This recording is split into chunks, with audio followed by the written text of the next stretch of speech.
91X loudspeaker. We have Mrs. Henry in the studio with us right now. How you doing, boys? Hey, everybody.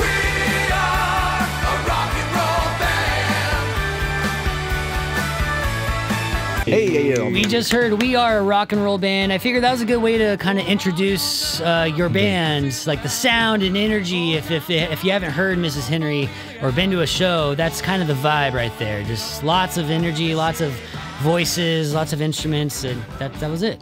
Yeah, we're everybody's rock and roll band. We're the archetype of a rock and roll band. But now you've developed Chest Fever, which is basically your alter egos as you perform the band songs. Yes, absolutely. Blake, I think, has a good way of describing it. You want to go that route? All right, we'll go that route. So Clark Kent, when he's at home in his boxer shorts, watching the TV, flipping through, he's just plain old Clark Kent. Throws on the suit, saves the day, becomes Superman. So when Mrs. Henry is called to action, when we need to do the band and the Chest Fever signals over Gotham, I don't know what the city is that Superman was part of, but Metropolis. Thank you very much. Thank you. I downloaded everybody. Thank you. Then when we were just doing the band, we keep the streams clear, and it's just Chest Fever. Another important part of Chest Fever is there's another member of Chest Fever, and his name is Doug Organ, who is here with us tonight. And for our friends in San Diego, yeah, Doug Organ will be there and playing the organ loud and proud. And also happens to be Canadian. Yeah, he's wearing, I think, a Canadian tuxedo. Ladies and gentlemen. So all the members of the band were actually Canadian, and there was one American, Levon Helm, and everybody else was... They just kind of reversed that whole situation now. A bunch of Americans with the Canadians. The multiverse. Well, you guys are here because, well, I always say you're one of the hardest working bands in San Diego. You do so much. You do all these collaborations. You curate really cool events, and you just go above and beyond. You put out really great vinyl and merch and everything. You're like, how do you do it? Where do you find the energy, Dan? Or the whole band? Where do you find it? Somewhere, you know. Yeah. Somewhere. Found it today. Find it tomorrow. We're talking about the Last Waltz, the new edition of it, happening November 26th at the Magnolia Theater in El Cajon. But what's going to be different from the last one, the one you did a couple years ago at the Bellio? Well, I mean, for one, there's a lot of amazing guests and performers that are joining us for this one that we've never had a chance to play with, that we're very, very excited about, including Albert Lee, who's a legendary guitarist, Tom Bones Malone. Well, it didn't play out as planned.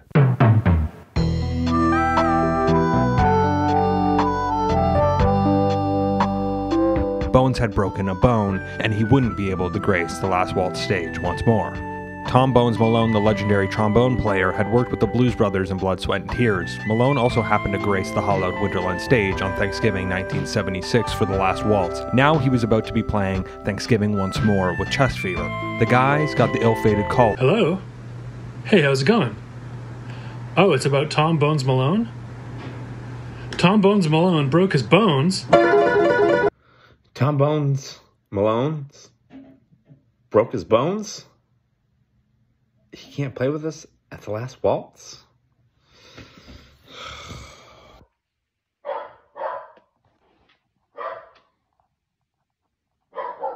Tom Bones Malone is a national treasure. I'm probably most excited to be playing with him at this year's Last Waltz. Bun, I'm sorry to say, but Mr. Tom Bones Malone will not be joining us for the Last Waltz.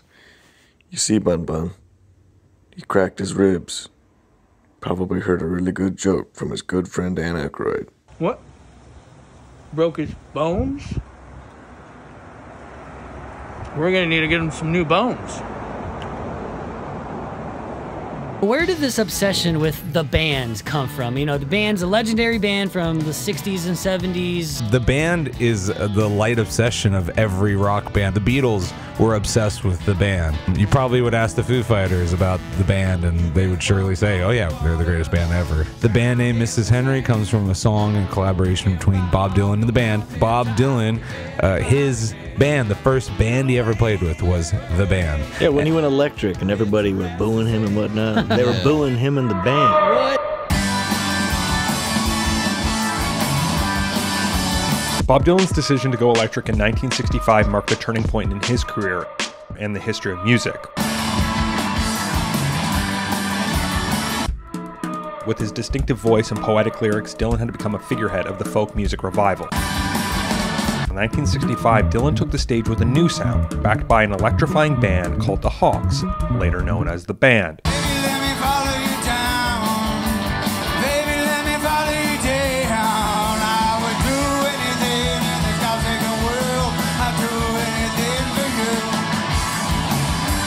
The audience was shocked, some cheering, others booing. Despite the initial controversy, Dylan's embrace of electric instruments and rock and roll had a profound effect on the music world.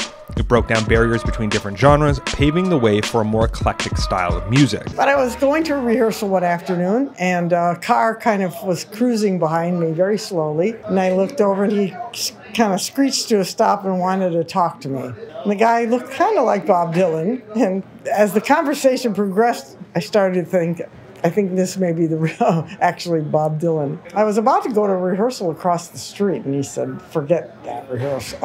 I really have to hear you play. So I jumped in the car, and he said, I have to go see a friend of mine play. You want to come along? And I said, oh, yeah, I'd like to come. And he got up on stage, and he said, now I want to bring up my violinist. So he was announcing to me that I was hired.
And again, we're talking about the performance of the Last Waltz. It's going to be at the Magnolia on the 26th. So get your tickets for that. And if you're listening, because this is 91X, and we do have a big stick on the hill in Tijuana. So you can hear us all the way up to Santa Barbara and out in the desert, and sometimes even in LA. So there's a performance at the Coach House. Look that up. And then where's the other performance? The El Portal Theater in North Hollywood. Nice. That's the Friday 25th, the day right after Thanksgiving. Okay, so Last Waltz is hitting the road, and then you're going all the way to Toronto. Yeah, we're going to Toronto to our friends up north. We're playing a very cool venue where the band actually played, which is called the Horseshoe Tavern. Yeah, I've been there before. Yeah, it's a cool spot, really cool spot. And then we're going to Detroit, Motor City for the first time, and then we're going back to Cleveland because Cleveland rocks. Cleveland rocks. Clearly rocks. Yeah. So I wanted to say something about that 2017 performance was just such an amazing gathering of, what was it, 25, 27, 30 local musicians and bring all these different bands. The work it took to coordinate that and pull all those people together to perform on this 4-record set, 2 CD set, and in the film.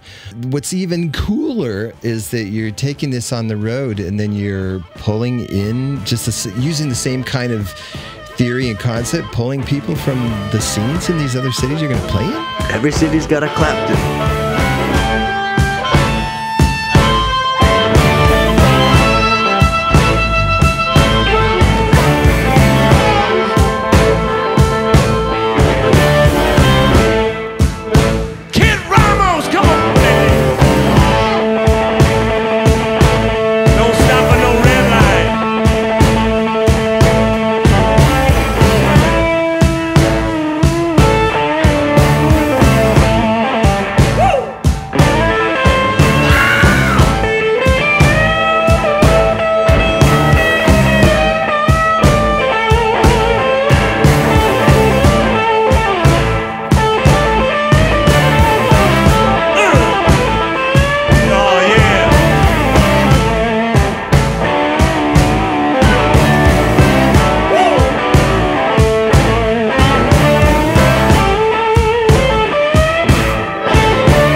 you are, everywhere you go. Yeah, we kind of experimented with it on our last tour we went on in August, where we went out as the 5 of us, plus our crew, and then we hooked up with a horn section in each city that we went to. And so we'd send them the charts in advance for all the songs we were doing, and then we'd show up and, you know, just do a little, you know, line check.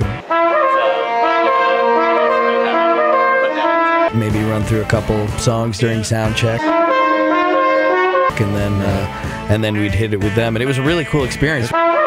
We got to meet lots of great musicians all around the country, and that's amazing and very challenging. Anybody out there who's a musician understands, and everyone else, I don't know, you just got to figure it out, how amazing this is. I forget who I was talking to the other day, and they're like, I get to be Dylan, you know. And so you're going out, you're looking for who's going to be Clapton in Toronto, and who's going to, you know, it's just wild. And people you got to try and get down to the Magnolia on the 26th and experience this. Or if you're in another city and you're listening to us on the radio in Los Angeles, it'll be in North Hollywood, it'll be in Capistrano, Coach House. I'm a man, I'm a natural born lover's man. I'm a man, I'm a hoochie coochie man. I'm a man, I'm a rolling stone.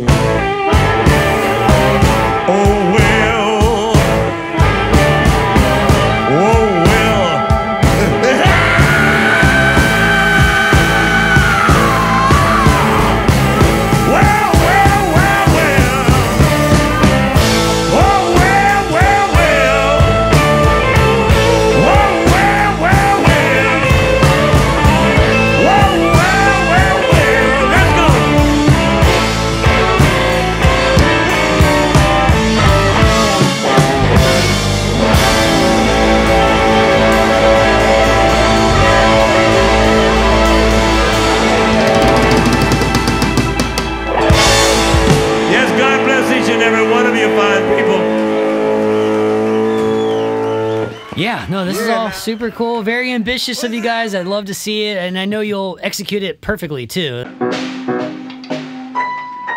seat, which it's going to take me time, I guess, now still to do that, because, like, I can't. Unless we just go by section. I thought we were filming the underwear bit. Oh, sorry, Jody. We're way past that.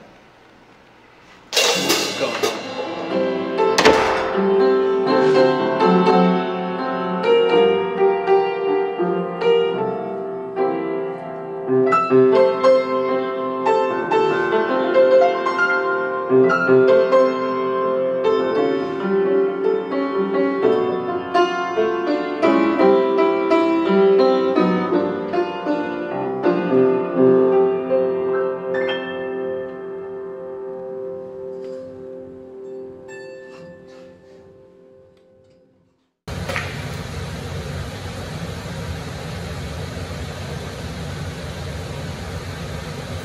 Tom Bones Malone broke his bones and won't be playing with Chest Fever at the Last Waltz?